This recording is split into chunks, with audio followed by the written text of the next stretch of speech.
As everyone knows, this past weekend was a very tragic moment for basketball and Kobe Bryant's family.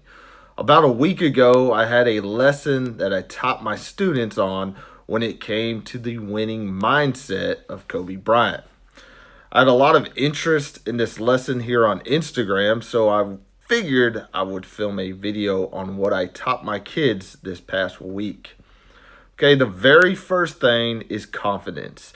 You have to be confident in your abilities to achieve the success you want.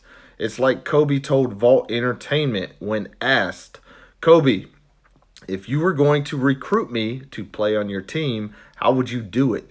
And Kobe looked the interviewer dead in his eyes and replied by saying, you want to be first place? Come play for me. You want second place? Go play for someone else. Key takeaway from that statement is you have to have a winning attitude. As soon as you start becoming doubtful, you will be defeated. Be confident, not cocky. The next piece of advice from Kobe Bryant was be a student of the game. You have to study your craft in order to become better. So the first thing you have to do is to know what you want to do in life. Once you know the answer, the world will give you the information on how to get what you want. Okay? He said he knew he wanted to be a basketball player, so he studied the best of the best.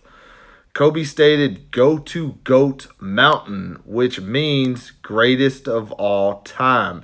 You have to seek out the experts in your industry and ask what they did to become successful. Next, he said, take failure with a grain of salt. Don't be embarrassed because you messed up. Kobe said, if you're going to stay down on yourself, you will stay blind to the lesson the failure is trying to teach you. An example he gave was his first year into the NBA, where he kept shooting a lot of air balls. He said he could have got down on himself and all caught up in the opinions and hate from everybody, but he looked past all that and asked himself why he was shooting air balls. So he started doing his research, and it turns out his mechanics were spot on, but what happened was he was used to a 32-game season with weekends off during his high school playing days. But what he wasn't used to was the 82-game season of the NBA with no days off.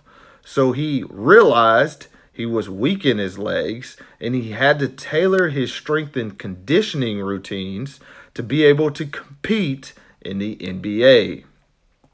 Finally, Kobe said, be careful about your time, don't waste it. He looked at his time as a valuable asset. He told Vault Entertainment that when he retired, he wanted to know he achieved everything he possibly could have achieved during his career in the NBA and not have to think to himself that he wished he would have done more. Okay? These were the high points I hit on during my lesson. To leave you with this, because I restated this again to my class, as I will restate this every day. Time is your greatest asset in life. You should never wish it away because you never know when your time is up. Be thankful for your time and always live in the moment.